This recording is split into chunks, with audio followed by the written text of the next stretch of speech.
हनुमान जी क्यों नहीं पहचाने श्री राम जी को। श्री रामचरितमानस पर जो चर्चाएं आगे बढ़ रही हैं, श्री रामचरितमानस के अंतर्गत हमने अब तक जो सुना, बालकांड की चर्चाएं, फिर अयोध्या कांड की चर्चाएं, फिर अरण्य कांड के अंदर जो चर्चाएं आती हैं वो भी हमने सुना। पंचवटी की चर्चा, चित्रकूट की चर्चा, और फिर अब आज से प्रारंभ हो रहा है किष्किंधा कांड। किष्किंधा कांड की चर्चा हम आज से प्रारंभ कर रहे हैं।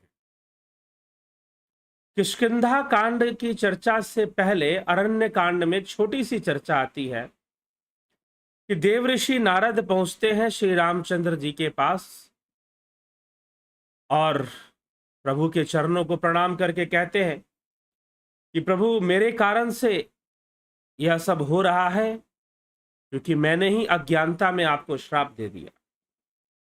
तब श्री रामचंद्र जी देवऋषि नारद को समझाते हैं कि मैंने जो भी किया वो क्यों किया, क्योंकि मैं नहीं चाहता कि कोई भी मेरा भक्त इस माया के जाल में फिर से फंसे,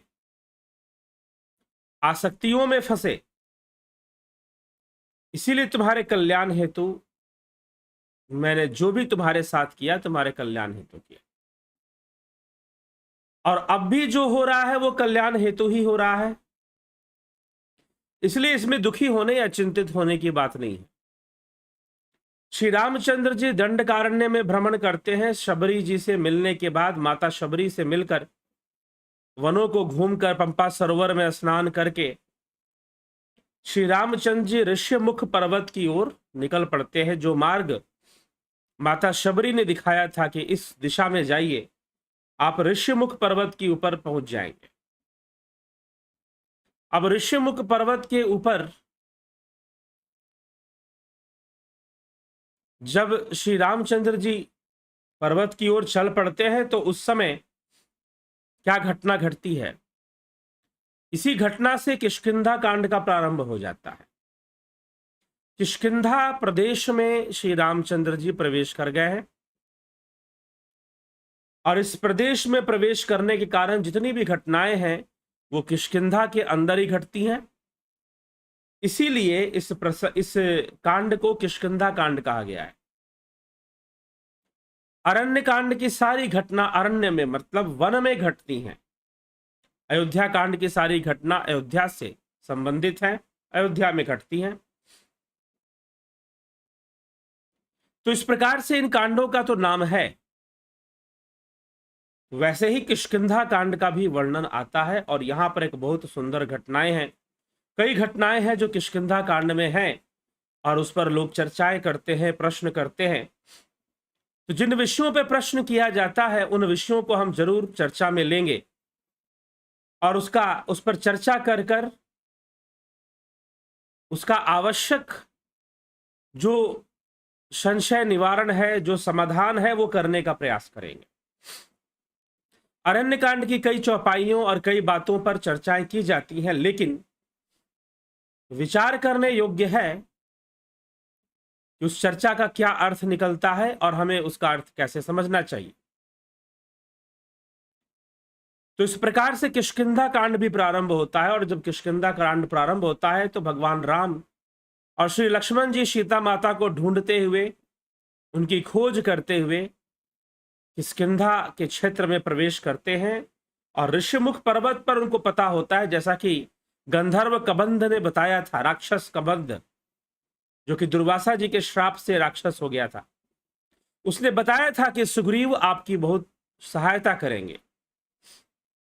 सुग्रीव ही सहायता कर सकते हैं, क्योंकि उन्हें आपकी सहायता की आवश्यकता है, उन्हें आपकी सहायता की आवश्यकता है, और आपको उनकी सहायता की आवश्यकता है।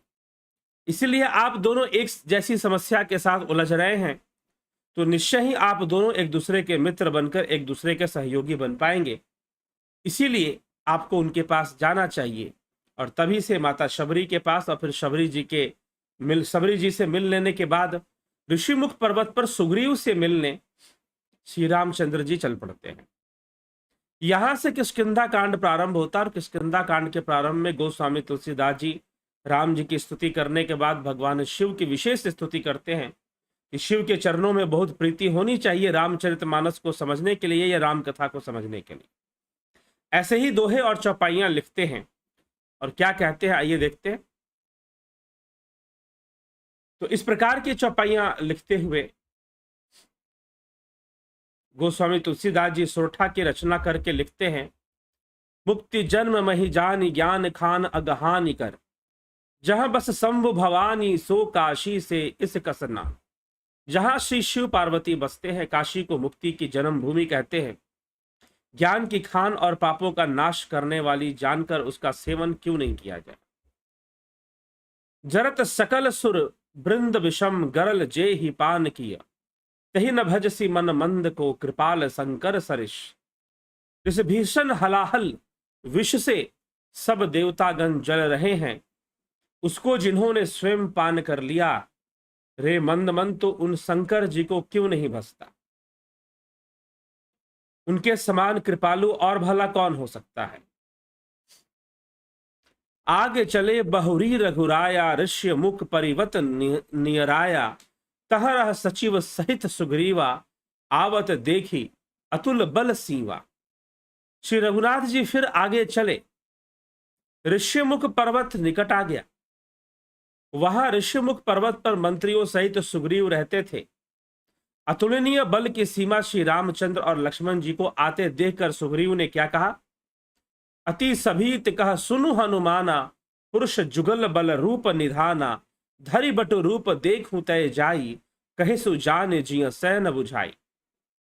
सुग्रीव अत्यंत भयभीत हो गए कि दो धनुर्धारी ऋषिमुख पर्वत पे आ रहे हैं और भयभीत होकर उन्होंने हनुमान जी से कहा कि हे हनुमंत लाल सुनो, ये दोनों पुरुष बल और रूप के निधान हैं।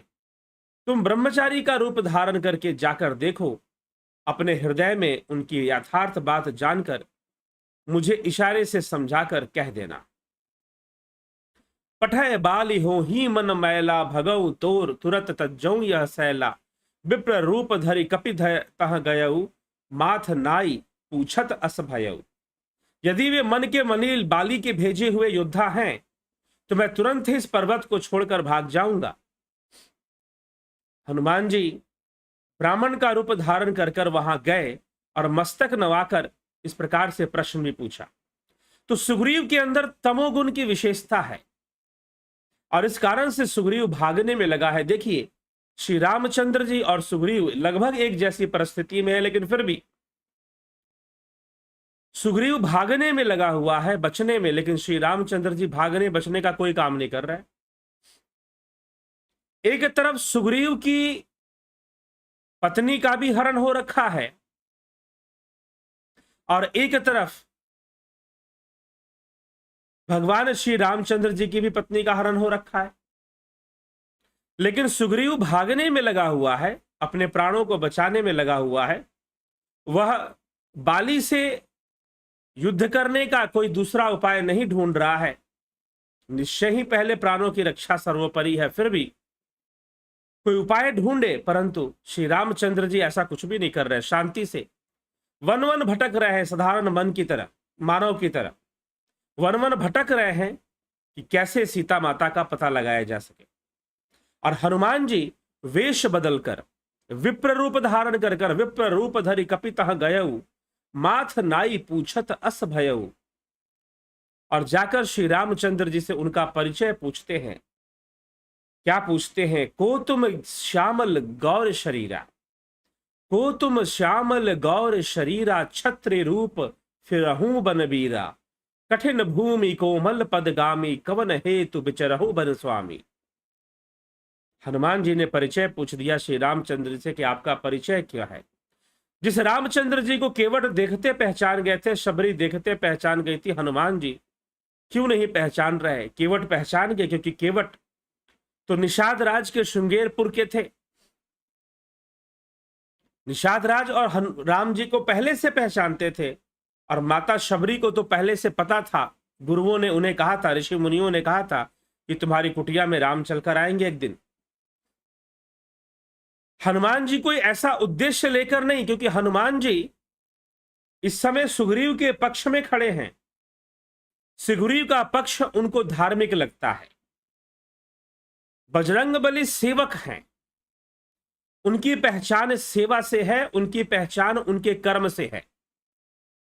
वो श्री रामचंद्र जी को नहीं पहचानते। पहली बार में जैसे केवट ने पहचान लिया, शबरी ने पहचान लिया, ऐसा हनुमान जी नहीं पहचान रहे हैं। क्यों नहीं पहचान रहे हैं? एक बार ऐसे ही किसी विद्वान से ऐसी चर्चा होगी, क्या हनुमान जी निम्न कोटि के संत थे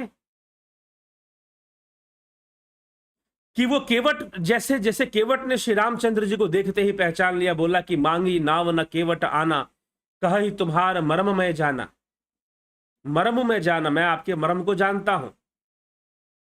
जैसे देवी शबरी ने पहचान लिया, लेकिन यहां हनुमान जी पहचानने में क्यों चूक गए श्री रामचंद्र जी को?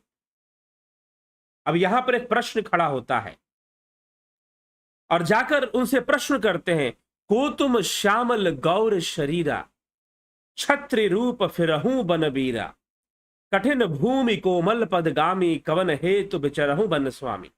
हे वीर, सांवले और गोरे शरीर वाले आप कौन हैं जो क्षत्रिय के रूप में वन में फिर रहे हैं? हे स्वामी, कठोर भूमि पर कोमल चरणों से चलने वाले आप किस कारण वन में विचर रहे हैं? इस प्रकार से बजरंगबली ने प्रश्न किया श्री रामचंद्र जी से। लेकिन हमारा मूल प्रश्न यह है कि बजरंगबली हनुमान जी देखते हुए ही श्री रामचंद्र जी को क्यों नहीं पहचानते? कुछ विद्वानों में और भक्त प्रवृत्ति के उसमें यह चर्चा चल गई, तो किसी ने कहा कि नहीं भाई, बंदर थे तो शायद उनकी बुद्धि काम न की, ऋषियों का श्राप था तो वो भूल जाया करते थे। लेकिन कैसे राम को भूल सकते हैं और पहचाने क्यों नहीं? दूसरा पक्ष यह भी देखने के लिए है कि उस समय वो किसके पक्ष में गए हैं? सुग्रीव के पक्ष में गए हैं। छोटी छोटी बातें हैं बजरंगबली के जीवन में, इसीलिए अब बहुत सारी रहस्यमयी घटनाएं घटने वाली हैं। किष्किंधा कांड और सुंदर कांड में और भी रहस्यमयी बातें हैं। तो ये बजरंगबली का सौंदर्य है, उनके कर्म का सौंदर्य है। वो कर्म धुरंधर हैं और वो धर्म धुरंधर भी हैं। वो धर्म करना भी जानते हैं, कर्म करना भी जानते हैं। तो इसीलिए वास्तव में राम जी के संग रहने का मतलब क्या है? बजरंगबली का एक चरित्र है। यदि आप रामायण पढ़ोगे, रामचरितमानस पढ़ोगे, तो आपको एक विशेषता नजर आएगी कि वैसे तो जब भी हम भगवान राम का नाम लेते हैं तो हमें हनुमान जी के नाम का स्मरण हो आता है, इसमें कोई संशय नहीं है। जब भी हम भगवान राम का नाम लेते हैं तो हनुमान जी का स्मरण हो आना कोई बड़ी बात नहीं है। सीता जी का स्मरण हो आना, लक्ष्मण जी का स्मरण, भरत जी का स्मरण हो ही जाएगा, स्वाभाविक सी बात है। लेकिन राम जी के साथ सीता जी की बहुत समीपता थी, राम जी के साथ लक्ष्मण जी की बहुत समीपता थी, नजदीकी थी, और भरत जी की भी समीपता थी, भाई थे वो, पारिवारिक रिश्ते हैं सबके साथ। लेकिन हनुमान जी के साथ कोई पारिवारिक रिश्ता नहीं है। निषाद राज के साथ भी कोई पारिवारिक रिश्ता नहीं, लेकिन वो पड़ोसी थे और मित्र थे, बचपन के मित्र थे। निषाद राज पहले से परिचित थे, उनको पहचान करवाने की कोई आवश्यकता नहीं। वो जानते थे कि भाई ये मेरे राज्य में जो आए हैं ये तो साक्षात राम और लक्ष्मण है, राजकुमार है अयोध्या के, मैं इनको जानता हूं, भली बात। वो खुद भी राजा थे, निषाद राज। लेकिन श्री रामचंद्र जी जब किष्किंधा पहुंचते हैं ऋषिमुख पर्वत पर, तो हनुमान जी तो नहीं जानते थे रामचंद्र जी को, लेकिन फिर वो विद्यावान, गुणी, अति चातुर, तत्वज्ञानी भी हैं, धर्म धुरंधर भी हैं, कर्म धुरंधर भी हैं, सेवक भी हैं। तो हनुमान जी क्यों नहीं पहचानते श्री राम जी को? सबके साथ बहुत समीपता थी, लेकिन अगर आप बाहरी दृष्टिकोण से राम कथा पढ़ोगे, वाल्मीकि रामायण पढ़ो या आप ये तुलसीदास जी की रामायण पढ़ लो, तो आपको एक रहस्य मिलेगा कि राम और हनुमान में कोई बाहरी समीपता नहीं थी। ये अलग बात है कि बिना बजरंग बली की पूजा किए राम जी की पूजा नहीं हो सकती, और राम जी से भी ज्यादा मंदिर बजरंग बली के मिलते हैं पूरे देश भर में, हनुमान जी के मिलते हैं। लेकिन जो सांसारिक समीपता होनी चाहिए, जो सीता जी के साथ है, लक्ष्मण जी के साथ है, भरत जी के साथ है, वो समीपता हनुमान जी के साथ नहीं है, और कथा में भी नहीं है। ऐसा नहीं कि हनुमान जी के साथ हमेशा, राम जी के साथ हमेशा हनुमान जी रहते, आगे कथा में भी आएगा। जी नहीं, हनुमान जी कभी भी श्री रामचंद्र जी के साथ नहीं रहते, कभी नहीं रहते साथ में। एक होता है कि हमेशा अंग संग रहना, जी नहीं। जब वानर सेना तैयार होती है तो वानर सेना का मुखिया कौन बनता है? वानर सेना का मुखिया बनता है सुग्रीव, नंबर 1, और दूसरा मुखिया बनते हैं अंगद, बालीपुत्र अंगद बनते हैं। हनुमान जी वानर सेना के एक साधारण सैनिक हैं, और सैनिक के पोस्ट पे ही रहते हैं, उनका पद, उनकी पदोन्नति नहीं होती। चलो, अंगद तो राजकुमार, सुग्रीव राजा बन गया बाली वध के बाद, वानर सेना तैयार हुई, लेकिन हनुमान जी का पद क्या है? क्या हनुमान जी सेना के मुखिया होते हैं? जी नहीं, एक साधारण सैनिक होते हैं। अगर वो सीता माता की खोज करते भी हैं तो जामवंत जी के कहने पे करते हैं। उनको कोई पद नहीं मिला हुआ, उनकी कोई विशेषता नहीं है, और पद नहीं मिला हुआ, एक साधारण सैनिक हैं, तो हमेशा राम जी के साथ वो रहते भी नहीं है, अंग संग राम जी के नहीं रहते। वो हमेशा अपने कार्य में लगे रहते हैं, हमेशा अपने काम में लगे रहते हैं। तो कर्म प्रधानता, उनकी जो भक्ति है वो कर्म प्रधान है, निष्काम कर्म योगी हैं, कर्म करने में विश्वास करते हैं। तो उनकी भक्ति कर्म प्रधान भक्ति है, वो कर्म करने में, सेवा करने में वो विश्वास करते हैं, और उनकी जो सेवा है वो शाश्वत राम की सेवा है। अभी यदि वो सुग्रीव के पक्ष में है तो वो धर्म के पक्ष में है, वो धर्म के पक्ष में राम की ही सेवा कर रहे हैं। तो अब ये फर्क नहीं पड़ता कि वो राम को पहचानते हैं या नहीं पहचानते हैं। जो भक्त अपने कर्मों से प्रवीण है, जो योगी, जो साधक अपने कर्मों से प्रवीण है, क्या फर्क पड़ता है कि उसे भगवान दर्शन देने आएंगे कि नहीं आएंगे, या उसे मिलेंगे कि नहीं मिलेंगे? वो सर्वदा ही ईश्वर को प्राप्त होता है, उसे अलग से कोई प्राप्ति की आवश्यकता नहीं पड़ती। अगर राम जीवन में आ गए तो बहुत अच्छी बात है, सशरीर आ गए, अवतार लेकर आ गए, और अगर ना भी आते तो हनुमान जैसे जो भक्त हैं वो अपने कर्म में लगे रहते, वो निरंतर कर्म परायण लगे रहते, जो धर्मयुक्त होता वो करते रहते। इसलिए बजरंग बली का जो कर्म है वो बड़ा सुंदर है। इसी प्रकार से सुंदरकांड में 2 चरित्र आते हैं, एक विभीषण जी। तो आज के प्रसंग को समझने के लिए हम थोड़ा सा इस प्रसंग को लेते हैं। हनुमान जी और विभीषण जी में बहुत समानता है। समानताएं क्या है कि दोनों सकारात्मक परिस्थिति में नहीं रहते। शबरी, माता शबरी तो ऋषियों के बीच में रही, ज्ञानियों के बीच में रही। केवट तो पड़ोसी थे, राम जी को जानते थे कि भाई अयोध्या के राजकुमार ये लोग हैं, पहले से जानते थे। लेकिन हनुमान जी और विभीषण जी राक्षसों के बीच में रहते हैं, लेकिन फिर भी अपने कर्म से बने हुए हैं, अपने कर्म से उन्होंने अपने आप को बना के रखा हुआ है। तो कर्म से पूजा, कर्म से ईश्वर का कार्य करना, यह जरूरी नहीं है कि भगवान अवतार लेंगे और आपके जीवन में आ जाएंगे। अब ना जाने कितने वनवासियों से राम मिल गए होंगे, हो सकता है कि लोग ना जान पाए हों ये तो अवतारी राम है, युगा अवतार राम ही हमारे वन में, हमारे गांव में आए हुए हैं। कितने वनवासी होंगे? कृष्ण ने तो अपना विकराल रूप दुर्योधन के सामने प्रकट कर दिया, फिर भी दुर्योधन नहीं जान पाया। उसने कहा कि मायावी कृष्ण है, ये माया फैलाता है, इसको पकड़ लो।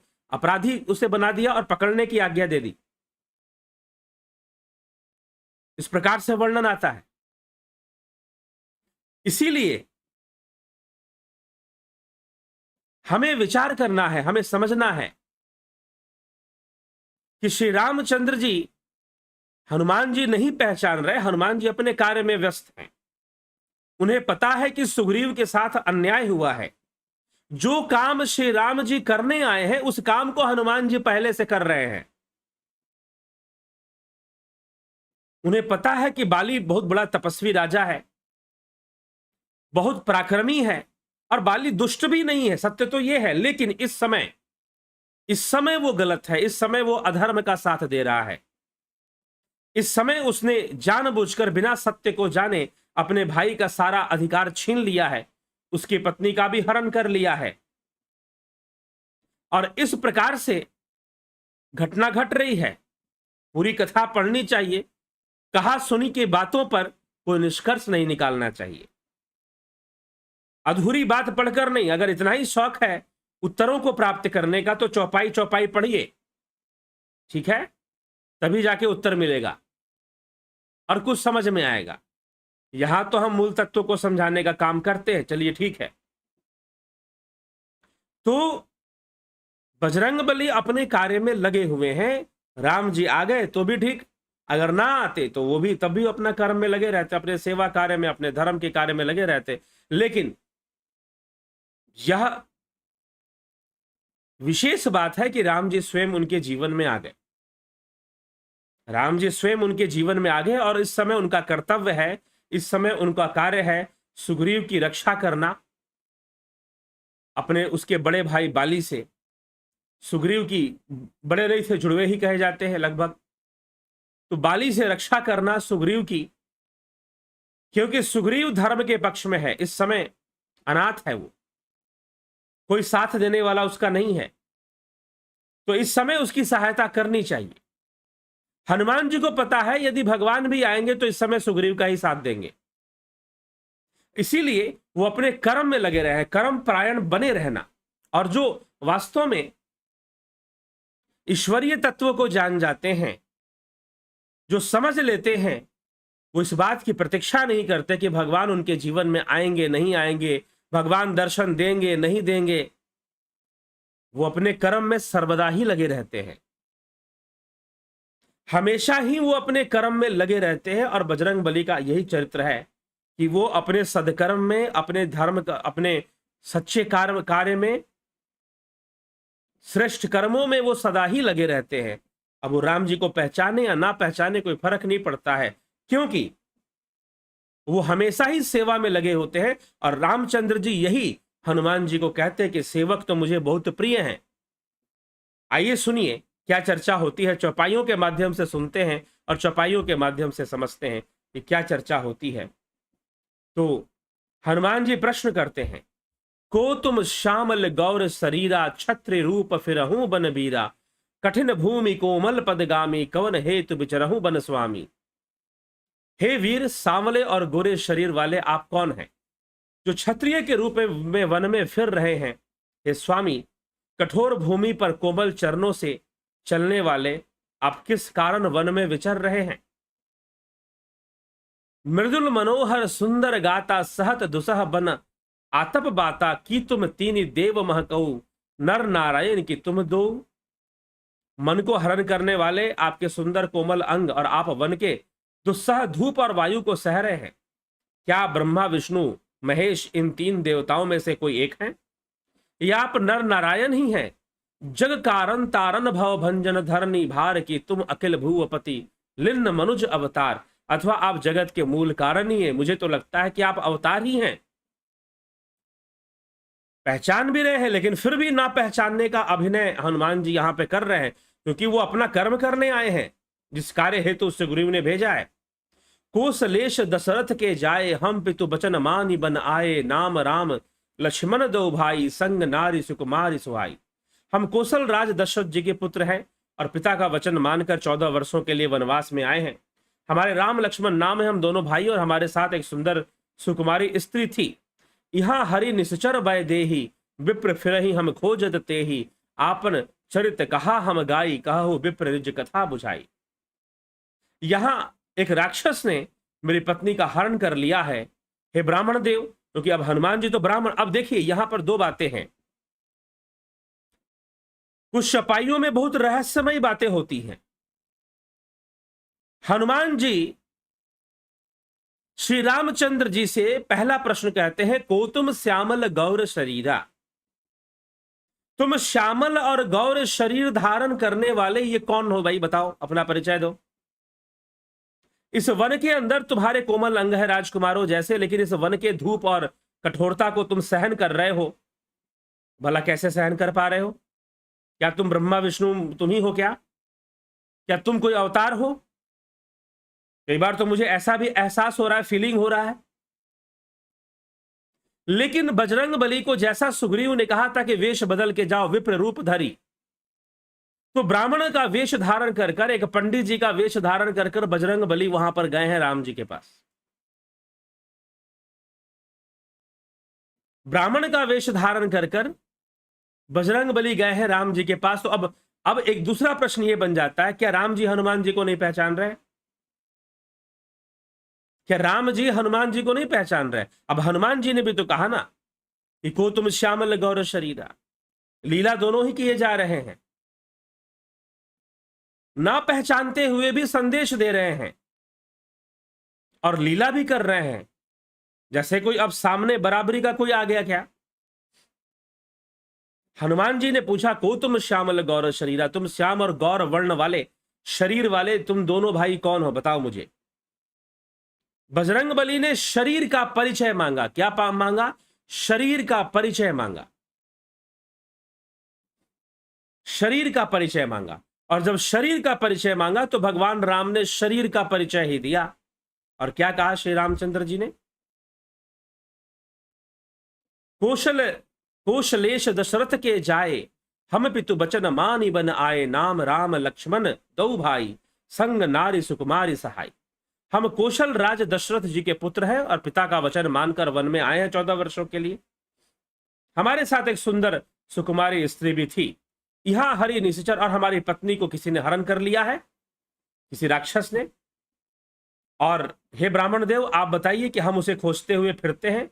हमने तो अपना चरित्र कह सुनाया, अब हे ब्राह्मण देव अपनी कथा समझा कर कहिए। अब ब्राह्मण देवता से ब्राह्मण का ही, अब रामचंद्र जी क्या हनुमान जी को नहीं पहचान रहे? क्या रामचंद्र जी हनुमान जी को नहीं पहचान रहे? कि आप अपना परिचय दीजिए। राम जी अपना कर्म कर रहे हैं, हनुमान जी अपना कर्म कर रहे हैं। अगर राम जी यह परिचय दे रहे हैं, भाई तुम अगर कर्म परायणता में विश्वास करते हो तो मैं भी तो कर्म परायण, क्योंकि हनुमान जी कर्म परायणता में विश्वास करते, कर्म करने में विश्वास करते, और कर्मों से ही भक्ति की प्रधानता है, भक्ति की प्रधानता है। अवतार को ढूंढने से नहीं। भगवान आ गए तो भी ठीक, ना आए तो भी कर्म तो करना है। धर्म रूपी कर्म का निर्वाह तो करना है, धर्म हेतु कर्म का निर्वाह तो करना है, धर्म के लिए। और हनुमान जी पहले से लगे हुए हैं अपने कार्य में, अपने सेवा में। जो कार्य राम जी करने आए हैं उस कार्य में हनुमान जी पहले से सुग्रीव के साथ लगे हुए हैं। अब यहां पर यह चर्चा आगे बढ़ती है और राम जी अब परिचय पूछते हैं कि तुम बताओ कि भाई तुम कौन हो। अब ब्राह्मण वेश में आए थे तो उन्होंने पूछा कि हे ब्राह्मण देवता, आप बताइए आप कौन है। मैंने तो अपना परिचय दे दिया, अब आप अपना परिचय सुनाइए। तो उस समय बजरंग बली कुछ कहें, क्या होता है। प्रभु पहचान परेव गही चरना, सो सुख उमा जाई नहीं बरना, पुलकित तनमुख आव न बचना, देखत रुचिर वेश कै रचना। प्रभु को पहचान कर हनुमान जी उनके चरणों में पड़कर पृथ्वी पर गिर गए। और हे पार्वती, वह सुख वर्णन नहीं किया जा सकता। शिव जी कहते हैं शरीर पुलकित है, मुख से वचन नहीं निकलता। वे प्रभु के सुंदर वेश की रचना देख रहे हैं। पुनि धीरज धरी अस्तुति किन्ही, हर्ष हृदय निज नाथ ही चन्ही, मोर न्याऊ मैं पूछा साई, तुम पूछहूं कस नर की नाई। फिर धीरज धरकर अब हनुमान जी अब प्रश्न करते, क्रॉस क्वेश्चनिंग चलेगी यहां पर। प्रश्न करते हैं कि हे नाथ, अपने नाथ को पहचान लेने से हृदय में हर्ष हो रहा है। स्वामी, मैंने जो पूछा वह मेरी पूछना तो न्याय था, परंतु आप मनुष्य की तरह कैसे पूछ रहे हैं? आप भी तो मनुष्य की तरह पूछ रहे हैं। मैंने जो आपसे पूछा वो न्याय के अनुकूल था। भाई मैं तो, अब देखिए हनुमान जी कैसे काउंटर करते हैं भगवान श्री राम को। वास्तव में यहां पर दो अवतार आमने सामने हैं। भले वो एक सेवक की लीला करते हैं और एक स्वामी की लीला करते हैं, दो महाअवतार आमने सामने हैं, एक सेवक की लीला करते हैं, एक स्वामी की लीला करते हैं। तो बजरंग बली ने कहा कि भाई मैं तो भक्त आदमी हूं, सेवक हूं, और सेवक तो इधर उधर फिसल सकता है, अब जवाब भी तो देना है ना। अब हनुमान जी ने राम जी को नहीं पहचाना तो पहले जवाब हनुमान जी देते हैं कि मैंने आपको नहीं पहचाना, मेरी बात छोड़ दीजिए, मैं तो सेवक आदमी हूं, लेकिन आपने क्यों नहीं पहचाना? आप मुझसे ब्राह्मण होने का परिचय मांग रहे हैं, ठीक है। तो आगे सुनिए क्या कहा जाता है। पुनि धीरज धरी अस्तुत किन्ही, हर्ष हृदय निज नाथ ही चिन्ही, मोर न्याऊ मैं पूछा साई। मेरे लिए तो न्याय संगत है कि मैंने आपसे पूछा आपका परिचय, आप बताइए आप कौन है। को तुम श्यामल गौर शरीरा, शरीर का परिचय मांगा हनुमान जी ने, ठीक ना। लेकिन परंतु आप मनुष्य की तरह पूछ रहे हैं कि आप ब्राह्मण देवता कौन है, आप तो अंतर्यामी प्रभु है, तो फिर ऐसी बातें क्यों करते हैं। तव माया बस फिरहु भुलाना, ताते मैं नहीं प्रभु पहचाना। मैं तो आपकी माया के वश भूल गया था सब। अब हनुमान जी बहाना बना रहे हैं कि भाई मैं तो आपकी माया के वश सब भूल गया था और सब भूला हुआ फिरता हूं, इससे मैंने अपने स्वामी को नहीं पहचाना, इससे मैंने अपने स्वामी को नहीं पहचाना। एक मैं मंद मोह बस कुटिल हृदय अज्ञान, एक तो मैं यो ही मंद हूं, दूसरों के मोह के वश में हूं, तीसरे हृदय का कुटिल हूं, अज्ञानी हूं। फिर हे दीन बंधु भगवान प्रभु ने मुझे क्यों भुला दिया, मुझे क्यों नहीं पहचाना। अब देखो हनुमान जी ने बात कैसे पलट दी, पहले ही सफाई दे दी। और हनुमान जी की एक विशेषता है कि वो अपनी निंदा अपने मुख से करते हैं, हमेशा करते हैं। रामचरितमानस में कई जगह पर यह बात आएगी, कई जगह पर आएगा कि हनुमान जी अपने मुख से अपनी निंदा, स्वनिंदा में लगे रहते हैं कि भाई मेरे अंदर ये कमी है, मेरे अंदर वो कमी है। और यहां पर भी वो यही कह रहे हैं मेरे अंदर ये कमी है, मैं तो नहीं जानता, मैं तो माया के वश, मैं तो मोह के वश। अब यहां पर राम जी को फंसाने की कोशिश कर रहे हैं कि मैंने तो नहीं पहचाना, आप क्यों नहीं पहचान पाए? आप तो साक्षात चराचर जगत के स्वामी हैं, आप तो साक्षात नारायण हैं, आपको तो पहचान लेना चाहिए था ना। मैंने तो नहीं पहचाना, मैं तो मोह के वशीभूत रहने वाला जीव। अब बजरंग बली अपनी अपनी बात छुपा रहे हैं कि मैं भी रुद्रावतार हूं, शिव अवतार हूं, लेकिन नहीं आप हैं, मैं तो सेवक हूं, साधारण जीव हूं, मोह के वश, माया के वश। अरे छोड़ो मेरी बातें, मेरा ना पूछना न्याय संगत है, मैं नहीं पहचान पाया न्याय संगत है। लेकिन आप भी मुझे ब्राह्मण वेश में देकर मुझे ब्राह्मण का परिचय मांग रहे हैं। अब यहां पर यह शिकायत हनुमान जी ने कर दिया, जो प्रश्न उनके ऊपर बनता है वो राम जी पर डाल दिया। ये उनकी, अब देखो यही इसी को कहते हैं बुद्धि और विवेक। इसलिए हनुमान जी को कहा गया कि विद्यावान गुणी अति चातुर, चतुर हैं, चतुर वक्ता हैं, बोलने में चतुर हैं, बात करने में चतुर हैं और विद्यावान हैं। लेकिन फिर भी वो बार बार एक ही बात रिपीट करते हैं कि मैं तो मंद बुद्धि हूं, मोह के वशीभूत हूं, तीसरे हृदय का कुटिल और अज्ञान हूं।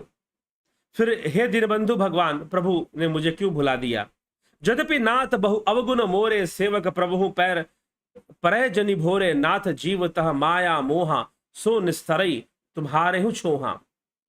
हे नाथ, यद्यपि मुझे में बहुत सारे अवगुण हैं, तथापि सेवक स्वामी की विस्मृति में ना पड़े। हे नाथ, जीव आपकी माया से मोहित है और वह आप ही की कृपा से निस्तार पा सकता है। तापर मैं रघुवर दुहाई, जानहु नहीं कछु भजन उपाई, सेवक सुतपति मातु भरोसे रही, असोच बनई प्रभु पोसे। उस पर हे राम जी, मैं आपकी दुहाई करके कहता हूं कि मैं भजन साधना कुछ नहीं जानता, मैं सेवक हूं। सेवक स्वामी के और पुत्र माता के भरोसे निश्चिंत रहता है, प्रभु को सेवक का पालन पोषण करते ही बनता है। क्योंकि जो सेवक बन गया उसका पालन पोषण तो प्रभु को करना ही पड़ेगा ना। मुझे भजन साधना ज्यादा मत सिखाइए इस समय। यद्यपि सिद्ध योगी हैं, अष्ट सिद्धि को प्राप्त करने वाले महान योगी हैं, अपनी तपस्या से, अपनी साधना से हनुमान जी ने प्राप्त कर रखा है, सब कुछ मिल रखा है उन्हें, परमात्मा तत्व के नित्य ज्ञानी हैं। लेकिन फिर भी यहां पर वो लीला करते हुए कहते कि मैं भाई चलो मैं तो जीव हूं, माया के वशीभूत हूं, मैंने नहीं पहचाना आपको। अरे आपको तो पहचान लेना चाहिए था कि मैं कौन हूं। अब देखिए, अब ये शिकायत किस लिए, इसकी क्या आवश्यकता पड़ गई? तो कहते कि देखिए मुझे ज्यादा भजन साधना नहीं पता, मैं सेवा करता हूं और हमेशा ही सेवा में लगा रहता हूं। अर्थात राम जी जब तक नहीं भी आए हैं तो भी हनुमान जी अपनी सेवा में लगे हुए, अपने काम में लगे हुए। क्या वो स्वामी आएगा तब सेवा करेंगे क्या? उनको पता है कि राम का कार्य क्या है। जो राम को जानता है, जो ज्ञानी भक्त है, इसीलिए भगवान कृष्ण ने कहा कि मुझे ज्ञानी सबसे प्रिय है। श्री कृष्ण भगवान ने क्यों कहा? रामचरितमानस में भी आता है, श्री रामचंद्र जी ज्ञानी, ज्ञानी भगत सबहू से प्यारा। ज्ञानी भगत ही सबसे प्रिय है। क्यों? क्योंकि वो ज्ञानी है, उसे आज्ञा की आवश्यकता नहीं होती, उसे ये बताने की आवश्यकता नहीं होती कि ये करना है कि ये करना। उसे he knows very well what should me do, मुझे क्या करना है। वो बहुत अच्छे से जानता है कि क्या करना है। इसीलिए भगवान कृष्ण कहते हैं ज्ञानी भक्त मुझे प्रिय होते हैं। हनुमान जी राम जी को प्रिय हैं और हनुमान जी ज्ञानी भक्त हैं। उनको पता है कि कौन सी सेवा, कौन सा कार्य प्रभु को प्रिय है, तो मैं हमेशा ही सेवा में लगे रहता हूं। मतलब राम जी नहीं भी पहुंचे थे, राम जी नहीं भी पहुंचे थे तो भी वो अपने सेवक रूपी धर्म में लगे हुए थे। वो अपने सेवक रूपी धर्म में लगे हुए थे। अब एक बात बताओ भाई, कोई डायरेक्शन तो था नहीं। अब राम जी ने कोई संस्था तो बनाई नहीं थी, कोई संगठन, कोई संस्था राम जी ने बनाई हो कि भाई ये काम करोगे तो मेरा काम कहलाएगा। जैसे कि आजकल के गुरु जी लोग हैं ना, संस्थान बनाते हैं, आश्रम बनाते हैं और अपने शिष्यों को आश्रम की वृद्धि में लगा देते हैं, संस्थान की वृद्धि में लगा देते हैं कि संस्थान की वृद्धि करो, संस्थान का प्रचार करो, संस्थान में धन बटोर के लाओ, डोनेशन इकट्ठा करके लाओ, फंडिंग ले आओ। यही गुरु जी की आज्ञा है। इसी संस्था में गुरु जी के चरणों में ही कल्याण होगा और नहीं। लेकिन राम की सेवा ऐसी नहीं होती। राम की सेवा, आप जहां भी आपको धर्म दिखाई दे रहा है वहां पर अगर काम करते हो, धर्म हेतु आप कार्य करते हैं, तो समझिए आप सेवक हैं। राम जी स्पेशल ऑर्डर लेकर आएंगे ऐसी कोई बात नहीं है, या स्पेशल रामायण में लिखा होगा धर्म रूपी कर्म करो तो राम की सेवा होती है। और हनुमान जी इस रहस्य को भली भांति जानते हैं, इसीलिए अपना परिचय सेवक के रूप में देते हैं। सेवक के रूप में हनुमान जी जानते हैं कि what I have to do, मुझे क्या करना है। कहीं ना पूछा, जब लांघने गए तो क्या परमिशन लिया था? नहीं। राम जी ने कहा था क्या कि पूछो सीता से कि चल आप मेरे साथ चलेंगे? हनुमान जी ने पूछ दिया, माते आपकी आज्ञा हो तो मैं ले चलूं। राम जी की आज्ञा लेने की क्या जरूरत है जब माता ही आज्ञा दे देगी? तो आप पाएंगे कि कभी हनुमान जी आज्ञा की प्रतीक्षा नहीं करते हैं या इंस्ट्रक्शन नहीं लेते हैं। उनको जरूरत नहीं है, उनको भली भांति पता है कि क्या करना है और क्या नहीं करना है। इसलिए वो सेवक थे और सेवक हैं और सेवक में लगे हुए हैं। और कबीरदास, लोग कहते हैं कि संत कबीरदास जी ने राम का गुणगान नहीं गाया, हनुमान का गुण, वो तो ऐसे ही निर्गुणी थे। कबीर को पढ़ा ही नहीं तुमने, तुमने कबीर को राजनीति बना दिया। आजकल लोग बुद्ध पे राजनीति तो कबीर पे भी राजनीति कर लेते हैं। तो संत कबीरदास जी की वाणी आती है कि हनुमान जी स्वामी ते सेवक बड़ो, जो निज धर्म सुजान, राम बांध उतरे उददी लांग गयो हनुमान। कि जिस सागर को पार करने के लिए भगवान राम ने पुल बंधवाया, उस सागर को तो हनुमान जी ऐसे ही लांग गए थे। स्वामी ते सेवक बड़ो, सेवा करते करते जो सेवक है वो स्वामी से भी बड़ा हो गया। सेवा करते करते जो सेवक है वो स्वामी से भी बड़ा हो गया। स्वामी ते सेवक बड़ो, जो निज धर्म सुजान, जो अपने धर्म में सुजान है। अब ये बात कूप मंडूकों को भी सुनाई जा सकती है जो कुएं के मेंढक बन के बैठे हुए हैं, ठीक है। लेकिन यहां पर चरित्र पढ़िए हनुमान जी का, वो कह रहे हैं कि मैं सेवक हूं और पहले से सेवक हूं। ऐसा नहीं कि आप आ गए हैं तब सेवक हूं, या आप मेरे जीवन से चले जाएंगे तब मैं सेवक हो जाऊंगा। जी नहीं, राम जी जब नहीं भी आए थे तो भी हनुमान जी सेवक हैं। राम जी जब नहीं भी आए थे तो भी हनुमान जी सेवा कार्य में लगे हुए हैं, और आ गए तो सेवा तो करना ही है। और जब लंका उनका पे सब विजय उजय हो जाएगा तो उसके बाद भी सेवा तो करना ही है, सेवा तो करना ही है। अब राम का काम ये थोड़ी ना है कि राम जी ऐसे आज्ञा देंगे, ऑर्डर देंगे, ये वाला काम राम जी का है, वो वाला काम राम जी का नहीं। जो ज्ञानी भक्त है ना, उसको पता होता है कि राम का काम कौन सा है और राम का काम कौन सा नहीं है। ही नोज वेरी वेल, और वो उस ढंग से चलता है, इसलिए ज्ञानी भक्त प्रिय। इसलिए भगवान राम भरत जी के पास जाकर कहते हैं कि भरत भाई कपि से उऋण में नहीं, कपि से उऋण में नहीं। किसी से कुछ कहना पड़ता है, हनुमान जी को कहना नहीं पड़ता। हनुमान जी जानते हैं कि राम जी की प्रसन्नता किस कार्य में है, उनको बताने की जरूरत नहीं है,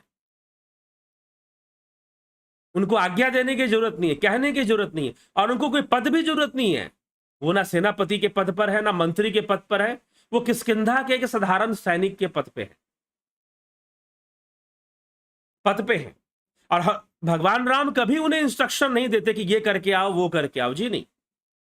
वो तो बस सेना में जाते हैं और समुद्र तट पे वहां पहुंचते हैं, और जामवंत जी कहते हैं कि भाई हनुमंत लाल ये काम कर सकते हैं। भगवान राम ने तो हनुमान को कहकर भेजा ही नहीं था कि भाई ऐसे करना है या वैसे करना है। सभी सैनिकों को, और हनुमान जी पहले पहले बार मिले थे तो हनुमान जी से परिचय हो गया था, तो जो साधारण इंस्ट्रक्शन थे वही राम जी ने हनुमान जी को भी दिए थे। ठीक, क्योंकि उनका विशेष परिचय हनुमान जी से ही पहले से हुआ, सांसारिक रूप से भी। तो बजरंग बली सेवा को समझते हैं, जानते हैं, कर्म की प्रधानता उनके जीवन में है, निष्काम कर्म की प्रधानता है। धर्म हेतु कर्म कैसे होता है वो भली भांति जानते हैं, और इस कारण से जो निज धर्म सुजान, वो अपने धर्म में सुजान हैं, श्रेष्ठ हैं, धर्म का पालन करना विशेष रूप से जानते हैं और समझते हैं। तो इसीलिए कोई उनको फंसाना उलझाना भी किसी के बस का नहीं है हनुमान जी के लिए। और बजरंग बली अपने सेवक के कार्य में लगे हुए, तो वही वो यहां पर चौपाइयों में गोस्वामी तुलसीदास जी लिखते हैं। क्या करते हैं?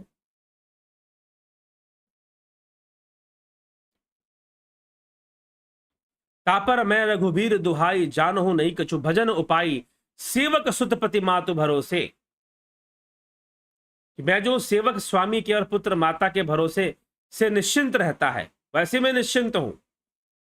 प्रभु को सेवक का पालन पोषण करते ही बनता है, करना ही पड़ता है। सेवक का पालन पोषण कैसे नहीं करोगे भाई? अब भगवान राम भी कुछ इसका उत्तर देंगे, कुछ कहेंगे। बजरंग बली पहले अपनी बात कह ले।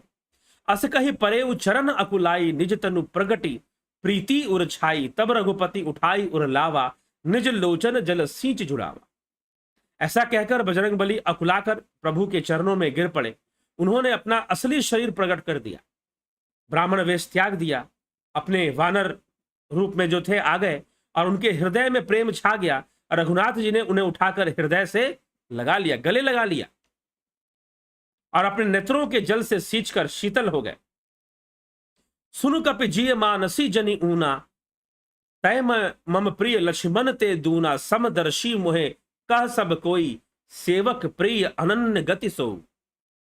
यह कपि सुनो, मन में ग्लानि मत मानना, तुम मुझे लक्ष्मण से भी 2 गुने प्रिय हो, क्योंकि लक्ष्मण जी को आज्ञा की जरूरत है कि भाई ऐसा करो या वैसा करो, लेकिन हनुमान जी को आज्ञा की जरूरत नहीं है। उनको पहले से पता है कि राम की इच्छा क्या है और राम की इच्छा मुझे कैसे पूर्ण करना है।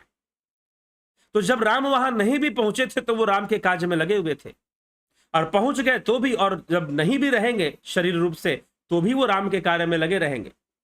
तो इसलिए हनुमान आदर्श बन जाते हैं सेवकों का। उनकी तरह कर्म करना चाहिए, ये नहीं कि प्रतीक्षा करनी चाहिए कि अवतार आ जाएंगे, हमारे जीवन में कोई सिद्ध महापुरुष आ जाए हमारे। अरे भाई, तुम्हारे अंदर जो समझ सामर्थ्य है, धर्म के कार्य में लगे रहो, लगे रहो। जहां से प्रेरणा मिलती है, समझ पैदा होती है, लगे रहो, अनुसंधान करते रहो और अपना कर्म करते रहो। और बजरंग बली अपने कर्म में लगे हुए हैं। हे कपि सुनो, भगवान राम कहते हैं कि मुझे तो तुम लक्ष्मण से भी दुगने प्रिय हो। सबको छोड़कर, सब सारी दुनिया मुझे समदर्शी करती है, समदर्शी मोहे कह सबको, सब कोई मुझे समदर्शी कहता है और मैं समदर्शी हूं भी, इसमें कोई संशय नहीं है। लेकिन फिर भी सेवक प्रिय अनन्य गति सो, जो मेरे सेवक हैं, जो सेवक का कार्य करते हैं, जो सेवक को समझते हैं, सेवा कार्य को समझते हैं, जो सेवक प्रिय अनन्य गति सो, मुझे सेवक जो है वो विशेष रूप से प्रिय है। मुझे सेवक, मैं उनके प्रति पक्षपाती हो जाता हूं। यद्यपि मैं किसी के प्रति पक्षपाती नहीं हूं, लेकिन जो मेरे सेवा करते हैं, क्योंकि सेवक को त्यागा नहीं जा सकता। मनुस्मृति कहती है, अब यह जो उदाहरण आ रहा है यहां पर, भगवान राम जो कह रहे हैं कि सेवक मेरे लिए ज्यादा प्रिय हो जाते हैं, क्यों हो जाते हैं, तो मनुस्मृति में भी इसका वर्णन आता है कि जहां पर वर्ण व्यवस्था की चर्चा महाराज मनु ने की है। आप खुद भी जाकर इसको पढ़ सकते हैं। महाराज मनु कहते हैं कि ब्राह्मणों, जो ब्राह्मण थे या तो तपस्वी थे या बहुत गरीब थे, लेकिन क्षत्रिय विशेष रूप से धनवान होते ही थे, या वैश्य भी धनवान होते थे, शूद्र भी धन हो सकता था। अब जो है वो शूद्र अगर सेवक के रूप में कार्यरत हैं, किसी क्षत्रिय के यहां, किसी राजा के यहां पर अगर कोई शूद्र सेवक के रूप में कार्यरत है, तो उस स्वामी का यह कर्तव्य बनता है कि बिना अपने सेवक को भोजन कराए स्वामी को भोजन नहीं करना चाहिए। यह मनुस्मृति कहती है। लेकिन दुर्भाग्यपूर्ण है कि मनुस्मृति का दुष्प्रचार इस प्रकार किया गया। दुष्प्रचार बिना अध्ययन, बिना अनुसंधान। बौद्ध दर्शन क्या कहता है इस बात से मतलब नहीं। बौद्ध दर्शन किन किन विषयों को छेड़ता है, कैसे कैसे समझाता है, नहीं। लेकिन बौद्ध अपना लो। क्या अपनाओगे भाई बुद्ध को करके? पहले पढ़ तो लो कि क्या क्या लिखा हुआ है उसमें। तो यह सब अनुसंधान का विषय है। तो जिन लोगों ने यह काम किया, मुझे नहीं लगता कि उन्होंने कोई शास्त्र अनुसंधान किया था, मूल शास्त्रों पे कोई अनुसंधान किया था। तो वहां पर कहते हैं कि भाई पहले अपने सेवक को भोजन करा दे, फिर वो खुद भोजन करे। तो श्री रामचंद्र जी अपने स्वामी होने का कर्तव्य निभाते हुए बोलते हैं कि स्वामी है तो सेवक, उसके लिए सेवक की भरपूरता उसके लिए जरूरी हो जाती है कि सेवक भरपूर रहे, सेवक को कोई कमी ना रहे। यह स्वामी का कर्तव्य बन जाता है। तो हनुमान जी कहते हैं कि भाई हो सकता है कि भक्त पे कृपा ना करे, हो सकता है भजन करने वाले पे कृपा ना करे, लेकिन सेवक पर तो स्वामी को कृपा करनी पड़ेगी, बाध्य है, क्योंकि शास्त्र ऐसा कहते हैं। हनुमान जी क्यों ऐसा कह रहे हैं कि सेवक के ऊपर तो कृपा करनी पड़ेगी जी, ये तो बाध्यता है स्वामी की, क्योंकि शास्त्र वचन ये है और मनुस्मृति में इसका प्रमाण मिलता है। ठीक, तो यही हनुमान जी तर्क क्या देते हैं, पहले ही हमने इसको पढ़ा कि तापर मैं रघुबीर दुहाई, जानहु नहीं कछु भजन उपाई, सेवक सुतपति मातु भरोसे, सेवक सुतपति मातु भरोसे, कि सेवक स्वामी के भरोसे और पुत्र माता के भरोसे रहता है। रही असोच बनई प्रभु पोसे, और इस कारण से मैं निश्चिंत रहता हूं। असोच, असोच मतलब मैं कुछ सोचता नहीं, मैं निश्चिंत रहता हूं, क्योंकि मैं तो प्रभु की सेवा में लगा हुआ हूं, तो मुझे किस बात की चिंता। ठीक है, इस मेरा तो पालन पोषण, रही असोच बनई प्रभु पोसे, पोसे मतलब पोषणा, पालन पोषण। सेवक प्रभु को, स्वामी को, तो सेवक का पालन पोषण करना ही पड़ेगा, कोई उपाय नहीं है। इसलिए मैं सेवा कार्य में लगा रहता हूं। इसलिए सेवा कार्य, सेवा का महत्व धर्म के क्षेत्र में उसके लिए होगा। अरे राम की सेवा कहीं भी हो सकती है, कहीं भी हो सकती है। अगर किसी स्त्री के साथ दुर्व्यवहार हो रहा है तो उसको बचाना भी आपकी सेवा है। आजकल के तो गुरुजी लोग ये क्या शिक्षा देते हैं। अब एक गुरुजी बता रहे थे कि भाई उसने एक याचक ने अपने गुरु से पूछा कि गुरुजी मैं ट्रेन में यात्रा करता हूं, कई बार कहीं जाते हैं तीर्थ स्थानों में, और ट्रेन में भी कई बार कुछ भिखारी प्लेटफॉर्म पर या कहीं पर कोई भिखारी आ जाते हैं, या कई बार हमारे आस पड़ोस में ही कुछ बहुत गरीब लोग रहते हैं, झुग्गी झोपड़ी में रहते हैं, उनमें से कई दिक्कत में होते हैं या आ जाते हैं या हम भी देखते हैं, तो क्या उनकी सहायता करनी चाहिए? गुरुजी ने कहा कि नहीं, अगर तुम उनकी सहायता करोगे तो उनके कर्मों में, कर्म फल में तुम बाधा बन जाओगे। सबसे पहला प्रश्न यह है कि क्या कोई साधारण मनुष्य किसी के कर्म फल में बाधा बन सकता है? क्या इतनी ताकत रखता है? लेकिन शिष्य ने मान लिया। ये गुरुजी जानते थे कि भाई उधर पैसा देगा तो मुझे क्या देगा फिर। इसीलिए पुण्य कर्म करने से कहीं चूकना नहीं चाहिए, और समाज सेवा की जहां तक बात है उसमें भी ना चूके, जहां सही है, जरूरी है। तो हनुमान जी सेवा के आदर्श हैं और वो सेवा करना जानते हैं, और उनके लिए कोई इंस्ट्रक्शन महत्वपूर्ण नहीं है कि ऐसे मिलेगा, बाएं मुड़ने के लिए तो बाएं मुड़ूंगा, दाएं मुड़ने के लिए दाएं मुड़ूंगा। जी नहीं, उनको पता है क्या करना है। एक घटना आती है, मैं सेवा के ऊपर, मुझे कथा ध्यान में आ रही है। समर्थ गुरु रामदास महाराष्ट्र में एक संत हुए, उनके शिष्य थे शिवाजी महाराज। अब शिवाजी महाराज और समर्थ गुरु रामदास एक बार घोड़े से यात्रा कर रहे थे। कोई सैनिक नहीं, कोई सेना नहीं, दोनों अकेले ही थे। गुरुजी उनको लेकर चल पड़े कि चलो दक्षिण की ओर चले गए। एक नदी मिली सामने। अब गुरुदेव ने अपनी घोड़े को दौड़ाते हुए कहा कि शिवा, मैं पहले नदी पार करूंगा, तू मेरे पीछे से पार कर लेना। शिवाजी ने कहा कि नहीं महाराज, मैं ही आगे पार करूंगा, आप पीछे से आइएगा। गुरुजी ने कहा कि नहीं नहीं, मेरी आज्ञा को मानो। लेकिन फिर भी शिवाजी ने अपना घोड़ा तेज किया, दौड़े और नदी पार कर गए अवज्ञा करके।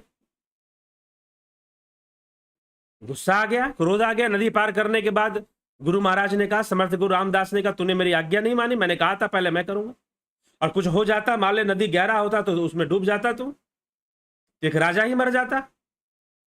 गुरुजी ने कहा, मैं तो बच जाता, मैं तो तैरना जानता हूं, मेरे पास सिद्धियां भी है, लेकिन तू तो डूब जाता। शिवाजी ने कहा कि नहीं, मैंने ये सब नहीं सोचा, मैंने सोचा महाराज कि आप ही एक मेरे सहारे हैं, आपके दिए हुए मनोबल से ही मैं आतताइयों और भारत विरोधियों, राष्ट्र विरोधियों के सामने खड़ा हूं इस मातृभूमि के लिए। और यदि आप नहीं रहेंगे, आपने ही मुझे बनाया है, और आप रहेंगे तो ना जाने आप कितने शिवा बना लेंगे, कितने लोगों पे कृपा कर देंगे। इसलिए मैं पहले निकल गया कि मुझे कुछ हो जाए, आपको कुछ नहीं होना चाहिए। तो शिष्य जानता है कि उसे क्या कर, ये तो चलिए वो उनके साथ थे, लेकिन हनुमान जी तो इतनी भी आज्ञा नहीं लेते, इतना भी संग राम जी के साथ नहीं रहते,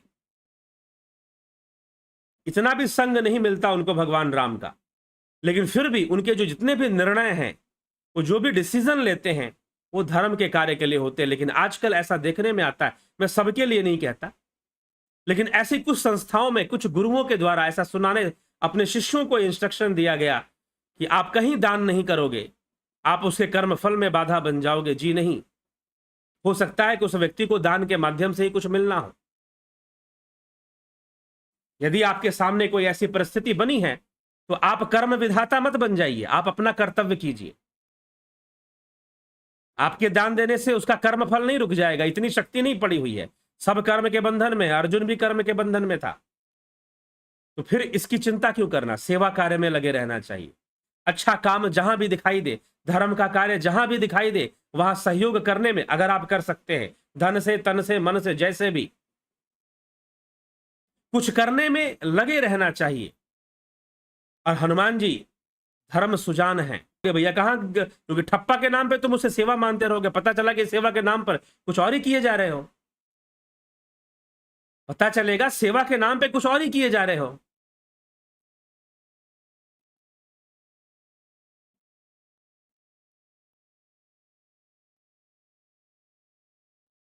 तो इसलिए विचार करना है इस विषय में।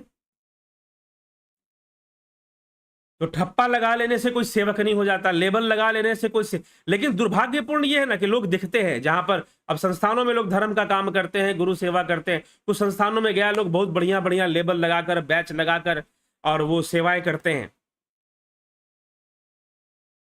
कई ऐसे, एक की बात नहीं कर रहा मैं, कई आश्रमों की बात कर रहा हूं, लोग करते, तो दिखता है कि आप सेवा कर रहे हैं और मान बढ़ाई भी खूब मिलती है। चलो भाई, गुरु की सेवा पाए मान, ज्योतिष भावे स्व प्रमाण, सुना दिया। लेकिन सेवा क्या होती है? सेवा कोई मान का विषय नहीं, सेवा कोई लेबलिंग का विषय नहीं है कि यहां पर लेबल किया। सेवा किसी संस्थान का विषय भी नहीं है कि फलानी संस्था के अनुयायी बनेंगे तभी सेवा होगी। अगर ऐसा होता तो राम जी भी एक संस्था बना लेते और बोलते कि भाई ये काम करो, और हनुमान जी को ये कहने की जरूरत नहीं पड़ती कि भाई मैं तो सेवक हूं, मतलब सेवक हूं, आई एम ऑलरेडी सेवक हूं, मैं बनने की जरूरत नहीं मुझे। हनुमान जी कहते हैं कि मुझे सेवक बनने की आवश्यकता नहीं है, मैं हूं सेवक ऑलरेडी, पहले से सेवक हूं, पहले से ही सेवा कार्य में लगा हुआ हूं। तो आजकल सेवा की परिभाषाएं बदल दी गई हैं। सेवा को लोगों ने कुछ और खासकर गुरुडम ने कुछ और ही सेवा बना दी है कि जब तक आप आश्रम में नहीं जाओगे, जब तक आप वहां कुछ नहीं करोगे, तब तक सेवा कहां की आपने। ठीक है, ऐसी परिभाषाएं दे दी गई हैं। लेकिन जो धर्म सुजान है, जो धर्म धुरंधर है, उसको ये सब बातें समझने की आवश्यकता नहीं। वो जानता है कि सेवक क्या है और सेवा कैसे होती है। He knows very well and he will do. और हनुमान जी कर रहे हैं और आगे भी ऐसे ही करते रहेंगे। और इसी सेवा के लिए रामचंद्र जी कहते हैं कि समदर्शी मोहे कह सब कोई, सेवक प्रिय अनन्य गति सोई। सेवक मुझे सबसे प्रिय है। यद्यपि मुझे सारी जनता, सारे लोग मुझे समदर्शी मानते हैं, शास्त्र भी मुझे समदर्शी कहते हैं, और हनुमान जी कहते हैं कि सेवक को तो निभाना पड़ेगा, सेवक की तो पालना करनी पड़ेगी स्वामी को। इसलिए हे स्वामी, आप मेरी पालना करते हैं और करेंगे। अब ये बात भी हनुमान जी अगर कह रहे हैं कि सेवक की पालना करनी पड़ेगी, वो इतने दावे के साथ कैसे कह रहे हैं? इसलिए दावे के साथ कह रहे हैं क्योंकि ये शास्त्र सम्मत तथ्य है। मनुस्मृति में भी ये बात लिखी हुई है कि सेवक को भोजन कराए बिना स्वामी को भोजन नहीं ग्रहण करना चाहिए। इस तरह से बातें लिखी हुई है।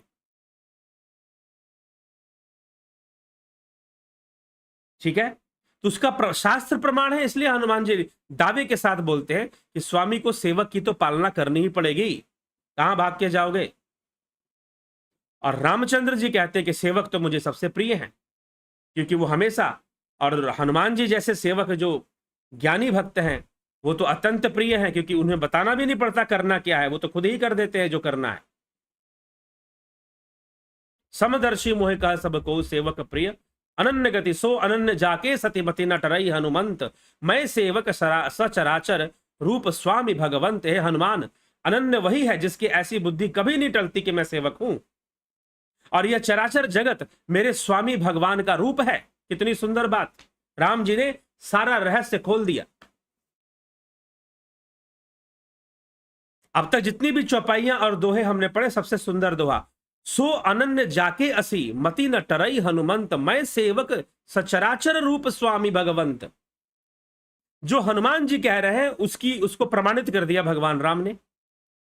हे हनुमंत लाल, हे हनुमान जी, अनन्य वही है जिसकी ऐसी बुद्धि कभी नहीं टलती है कि मैं सेवक हूं। वो हमेशा अपने आप को सेवक की भावना में रखता है और सेवा समझकर ही कार्य करता है, जिसकी ऐसी अनन्य बुद्धि कभी न टलती कि मैं सेवक हूं और ये चराचर जगत मेरे स्वामी भगवान का ही रूप है, मेरे ईश्वर का ही रूप ये जगत है। अभी इतनी बड़ी बात गोस्वामी तुलसीदास जी ने क्यों लिखी? अब जो गुरु जी लोग ये समझाते हैं कि नहीं भाई हमसे जुड़ जाओ और हमारी संस्था में जुड़कर तुम सेवा करोगे तभी सेवा है, जो गुरु जी लोग ये समझाने में लगे हुए हैं कि हमसे जुड़ जाओ, हमारी दीक्षा लो, हैं, हमारी संस्था से जुड़ जाओ और हमारी संस्था से जुड़कर सेवा करोगे तभी सेवा है, नहीं तो सेवा नहीं है। अब यहां पर तो भगवान कह रहे हैं कि संपूर्ण चराचर जगत को ही ईश्वर रूप समझना और हमेशा ये समझ के रखना कि मैं तो सेवक हूं, इस भाव में रखना कि मैं सेवक हूं। लेकिन सेवा किसकी? राम जी कहते हैं कि मैं राम हूं, मुझे भगवान मानो या ना मानो, ये संपूर्ण जगत, यह संपूर्ण जगत ही ईश्वरमय है, ऐसा यह संपूर्ण जगत ही स्वामीमय है, ऐसा समझकर सेवा करना इस संसार में। राम जी ये नहीं कहते कि मेरा काम करोगे बेटा तो सेवा है, मेरा काम नहीं करोगे तो सेवा नहीं है। ऐसा कोई उपदेश श्री रामचंद्र जी यहां नहीं दे रहे। वो कह रहे हैं, क्या कह रहे हैं? सो अनन्य जाके असीमति न टरई हनुमंत, मैं सेवक सचराचर रूप स्वामी भगवंत। हे हनुमान, अनन्य वही जिसकी ऐसी बुद्धि कभी न टलती कि मैं सेवक हूं, वो हमेशा अपने आप को सेवक कहता है। और ये संपूर्ण चराचर जगत मेरे स्वामी भगवान का रूप है। ये संपूर्ण जगत ही उसके भगवान का रूप है, जो ऐसी बुद्धि रखता है और इस जगत में वो अपना सेवा कार्य ढूंढ लेता है। तो राम ऐसा नहीं कि हनुमान जी आज सेवा शुरू करेंगे। तो गुरु सेवा के नाम पर मैं देखता हूं संस्थाओं में और तरह तरह के आश्रमों में गुरु सेवा के नाम पर कई बार एक तरह का साइकोलॉजिकल, वही कुएं का मेंढक लोगों को बना दिया जाता है। उन्हें कहा जाता है कि भाई यहां संस्थान में सेवा करोगे तो सेवा है, बाकी सेवा सेवा नहीं है। इस तरह की शिक्षाएं दी जाती हैं। लेकिन यहां रामचंद्र जी कह रहे हैं हनुमान जी से कि हमेशा अपने आप को सेवक मानो। और दूसरी बात कि संपूर्ण चराचर जगत ही स्वामी, ये स्वामी है, भगवान है, ये स्वयं ही ईश्वरमय मानो इसको। संपूर्ण चराचर जगत को ही ईश्वर मानो, फिर तो सेवा ही सेवा है ना।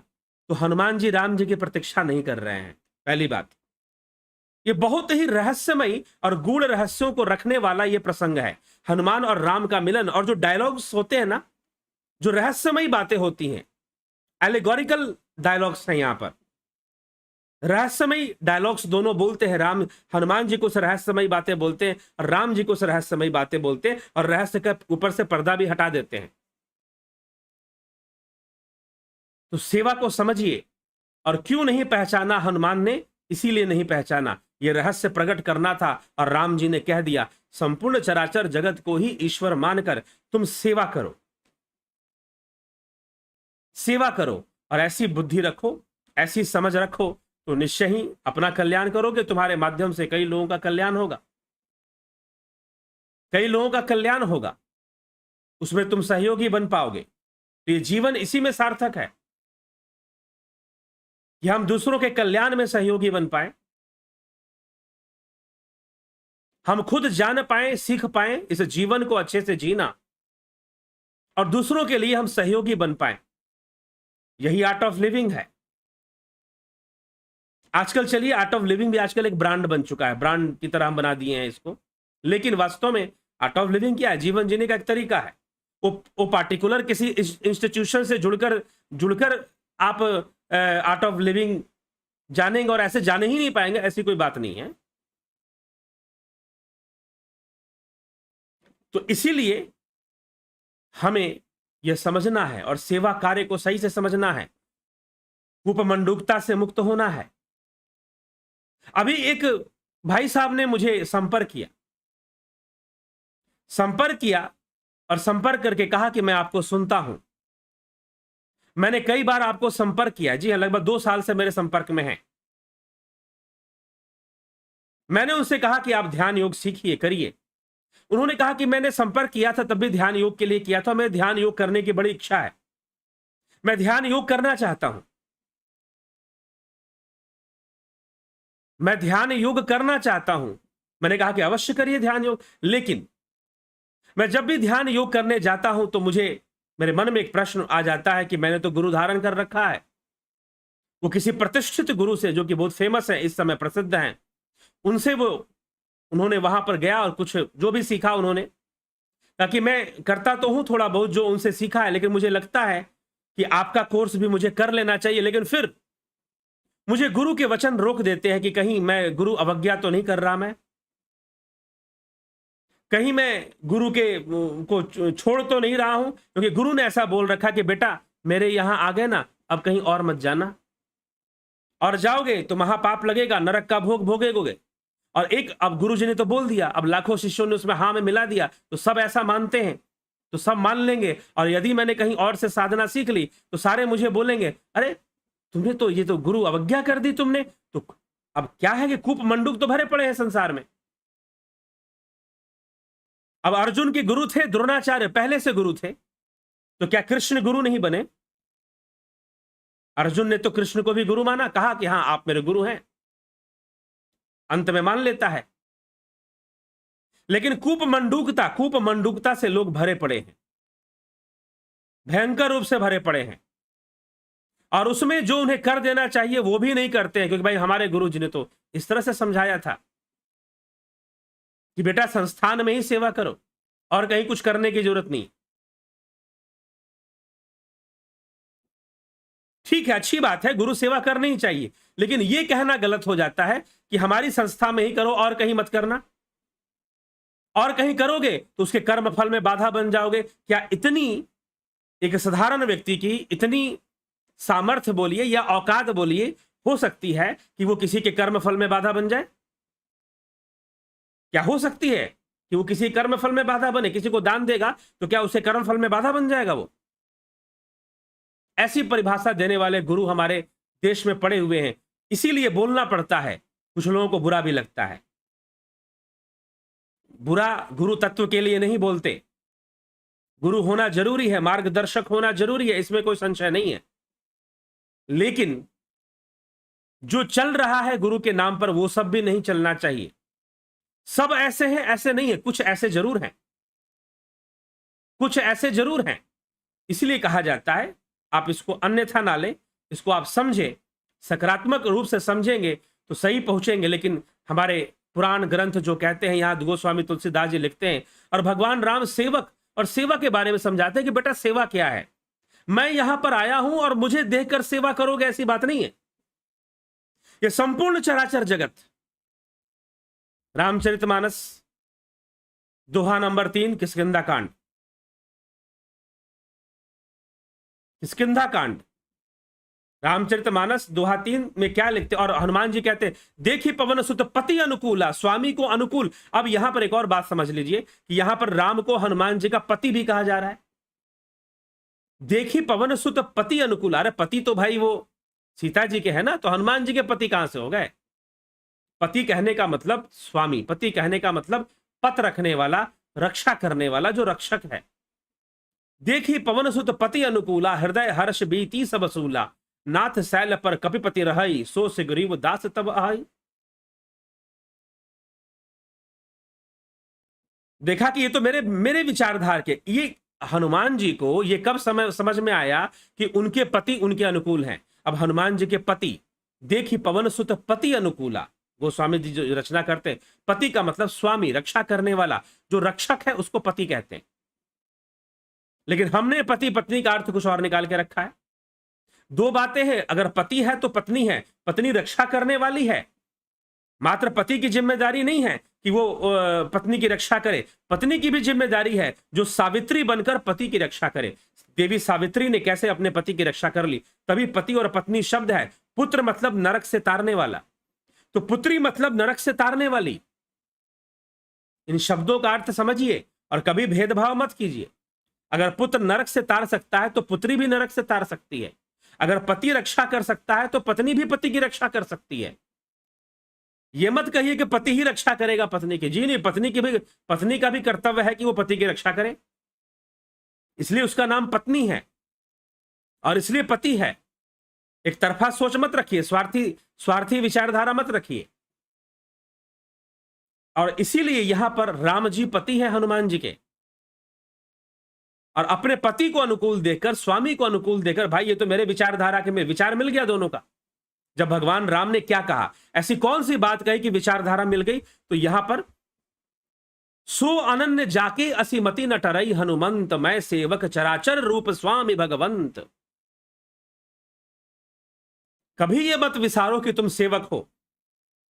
मेरी कृपा को प्राप्त करना चाहते हो तो सेवक बनो, कर्म की प्रधानता समझो और सेवा कर्म में लगे रहो। धर्म की स्थापना हेतु सेवा कार्य में लगे रहो। और यह संपूर्ण जड़ चेतन जो जगत है, मेरे स्वामी भगवान के रूप में ये जगत ही है, ये संसार ही है, और ऐसा समझकर सेवा कार्य में भैया लगे रहो। यहां राम जी कह रहे हैं ऐसी बात कि मैं यहां पर आऊंगा तभी सेवा करोगे, ऐसी बात नहीं है भैया। इस जगत पहले से है ना, मेरे कार्य पड़े हुए हैं, करो। नहीं तो अब राम जी आएंगे, अरे कल की अवतार आ गया। कुछ आश्रम वाले ऐसे हैं कि भगवान आ चुका है, आ चुका है, आ चुका है, कल की अवतार हो चुका है, हो चुका है, हो चुका है। कब मिलोगे कल की अवतार से, कब अपना भाग्य जगाओगे? जगाओ ही मत। हनुमान जी की तरह कर्म करो, कर्म। बजरंग बली पाखंड खंड कारक हैं। हनुमान जी पाखंडों का खंडन कर देते हैं, काल नेमी का वध कर देते हैं। जो पाखंड फैलाते हैं वो साधु संत के रूप में नहीं है, योद्धा रूप में है। योद्धा रूप में बजरंग बली हैं। कियहु कुवेश साधु सनमानु, जिमि जग जामवंत हनुमानु। कुवेश धारण कर कर भी जामवंत जी और हनुमान जी साधु ही हैं। वो कर्म करने में लगे रहने वाले लोग हैं, हर हमेशा सर्वदा कर्म परायण है। और संपूर्ण जगत ही उनके लिए, संपूर्ण जड़ चेतन यह जगत ही उनके लिए राममय है, राममय है। वो राम की प्रतीक्षा नहीं करते कि अयोध्या।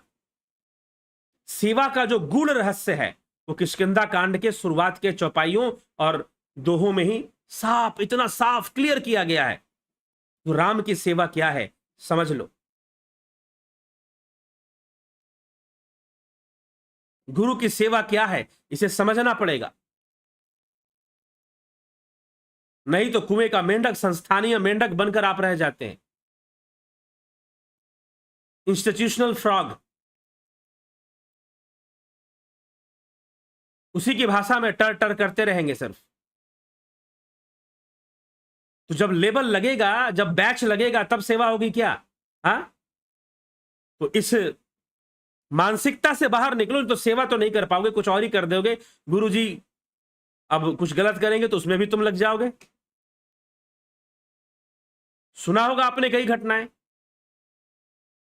तो इस भावना से मुक्त होइए। राम की सेवा का मतलब यह नहीं है कि राम जी हैं तभी सेवा है, राम जी नहीं भी है तो भी हनुमान जी सेवा में लगे हुए हैं और हमेशा ही सेवक है। संपूर्ण संसार ही राममय है, सिया राम मैं सब जुग जानी, करहु प्रणाम जोरी जुग पानी। कहीं विशेष सेवा मिलेगी जी नहीं, समझना है और सेवा करना है। सेवा कार्य में हमेशा लगे रहना है, आज भी लगे रहना है। राम जी आज भी है, यह संसार, यह सिया राम में सब जुग जानी आज भी है। यह संपूर्ण संसार सिया राम से परिपूर्ण है। तो हमें सेवा के लिए हम राम जी का प्रतीक्षा नहीं करेंगे। हाँ, कोई मार्गदर्शन, कोई समझाने वाला होना चाहिए कि सेवा क्या है। समझ में आ जाए तो लग जाओ, शुरू हो जाओ, अब इंतजार मत करो और सेवक बन जाओ। और सेवक ही बनना है, दूसरा कुछ नहीं बनना है।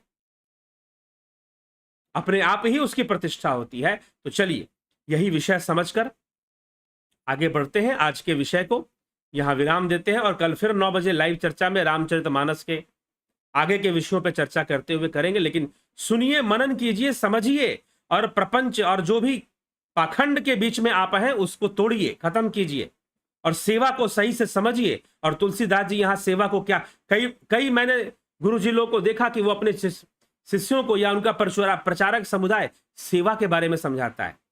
वो उतना ही समझाता है जितना में दान दक्षिणा आता रहे और लोगों को काम पे लगाया जा सके, उतना ही समझाते हैं बस। अब अब ये वाला जो दोहा जो मैंने पढ़ के सुनाया, ये तो भूल ही जाते हैं, सुनाएंगे ही नहीं कभी। क्योंकि अगर ये समझा देंगे तो भाई ये कैसे समझाएंगे कि नहीं आश्रम में ही सेवा होती है, आश्रम के बाहर भी सेवा होती है, ये कैसे प्रमाणित होगा? और होगा नहीं तो शिष्य समझ जाएगा कि भाई सेवा तो आश्रम में ही होती है और कहीं सेवा नहीं हो सकती। जब भी होगी आश्रम जाकर होगी, संस्थान के आश्रम में जाओ, संस्थान के नाम पर ही सेवा होगी और कहीं सेवा होगी नहीं। ठीक है, संस्थान से जुड़ेंगे तभी सेवा होगी जी नहीं। राम जी की सेवा हर जगह है, हर जगह राम जी की सेवा विद्यमान है। आप करना चाहते हैं करिए, किसी ने रोक रखा है? करते चलो, आगे बढ़ते चलो। ठीक है, चलिए तो अब जो है आगे बढ़ते हैं और विराम देते हैं और आपके कुछ कमेंट्स देख लेते हैं। सबके टाइम काफी हो गया है तो सारे कमेंट्स तो नहीं देख पाएंगे, फिर भी जगत नारायण जी, अशोक श्रीवास जी, शिवम भट्ट जी, बलवंत सिंह गोहिल, गोविंद प्रसाद नीमा, लाल बहादुर सिंह, सरोज साहू, विनोद कुमार सूद, उषा श्रीवास्तव, रमेश पेशवानी, सविता नायक, अवनी प्रधान, नरसा राम प्रजापत,